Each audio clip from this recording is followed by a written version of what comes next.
For today's video, ayan, may pupuntahan nga tayo at tumawid na nga ako dyan. Birthday nga kasi ni Papa kaya ipaghahanda natin siya kahit konti. Actually, ayaw nga ni Papang ipaghanda siya kasi gastos lang daw. Dahil mabait nga akong anak, syempre hindi tayo papayag na wala tayong kakainin.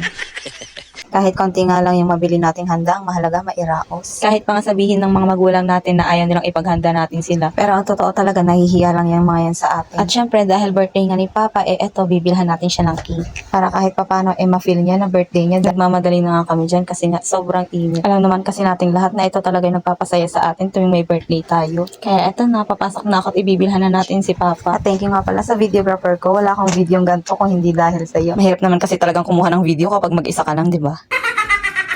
At ayan, pagkapasok ko nga dito ay namili na agad ako kung anong pwedeng maibigay. Ang hirap pala talaga pumili, no, pag maraming pagpipilian. Ayan, nagpunta na nga ako dyan sa harap ng cake, syempre, para makapili ng maayos. Sa hirap na hirap pa nga ako pumili dyan kasi nga ang mamahal.